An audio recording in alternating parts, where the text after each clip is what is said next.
J'ai fait du stop avec un triple meurtrier condamné pour ça. En septembre 2021. Je me lance dans un projet absurde, faire France-Jordanie en autostop. J'ai 11 pays à traverser. Et environ 2 mois pour le faire. Un beau jour de fin septembre. Alors que je quitte Venise en Italie pour tenter de rejoindre Ljubljana, la capitale slovène. Je fais la rencontre la plus terrifiante de tout mon voyage. J'ai plusieurs heures de route et tout se déroule parfaitement. Je n'atteins jamais plus de 10 minutes. Je traverse la frontière à pied avant d'être prise en stop par une dame âgée, slovène, avec qui je partage la moitié du chemin. Ensuite, une famille de Turcs m'aide à avancer et ils me déposent à une dizaine de kilomètres de mon objectif. Du jour, le Ljubljana. Il ne me reste plus qu'une grosse heure avant que le soleil ne se couche. Vu que je dois encore trouver une auberge pour le soir, le temps commence à manquer. Après une bonne vingtaine de minutes, une voiture passe devant moi avant de freiner brusquement quelques mètres plus loin. Je me rappelle. Encore des pneus qui crissent. Je me dirige vers la bagnole et j'entrevois le visage du conducteur. Je remarque immédiatement sa calvitie et sa tête ne m'inspire pas confiance.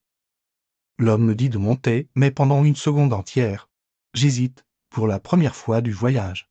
Mon instinct se manifeste et me crie de refuser. Sauf que, comme je n'ai pas de couilles quand il s'agit de dire non et que je dois avancer, je monte. L'homme démarre et me voilà parti. Je commence tout de suite la discussion pour prendre la température. Je m'assure d'abord que nous allons bien dans la même direction. Il me répond qu'il m'emmènera à Ljubljana. Je remarque plusieurs cicatrices dans son cou, ce qui me fout un peu la trouille. Je lui demande comment il s'appelle Victor, ce qu'il fait dans la vie. Et c'est là qu'il me répond qu'il est en prison, même si mon sang commence à chauffer. Je ne le prends pas au sérieux sur le coup et je blague sur le fait que s'il était en prison, il ne pourrait pas être en train de me conduire.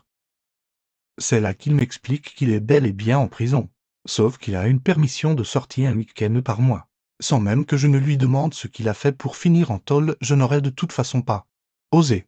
Il me raconte qu'il a tué 3 personnes en Allemagne, à Francfort, en 2000, et qu'il en a pour 30 ans de prison dont 20 déjà faits.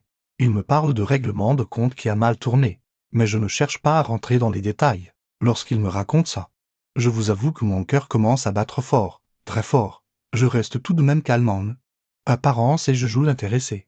Ce que je suis en réalité car c'est une histoire de dingue et je continue à parler avec lui comme si de rien n'était. Le trajet m'a paru durer une éternité, même si en réalité nous avons partagé 15 minutes tout au plus. J'ai eu tout un tas de pensées qui m'ont traversé la tête. J'ai hésité plusieurs fois à lui demander de me déposer. Je regardais la carte sur mon téléphone et j'ai prié à chaque embranchement qu'il choisisse. Toujours le bon. Au final, 5 m'a amené au plus proche du centre-ville de Ljubljana, en garant sa voiture. Il m'a même proposé d'aller boire un verre. J'avais encore un peu la trouille et je n'en revenais pas, donc j'ai refusé. Je l'ai remercié et j'ai détalé dès que j'ai disparu de son champ de vision. Aujourd'hui, je regrette de ne pas avoir accepté son invitation autour d'un verre, car étant journaliste de formation, et pour ma propre personne, j'aurais adoré en savoir plus sur son histoire. Surtout que j'ai fait un film retraçant toute mon aventure donc si j'avais pu avoir quelques secondes, mais sur le moment je vous avoue que je pensais plutôt à ma survie. Peut-être. Sûrement à tort. Mais ça je ne le saurais jamais.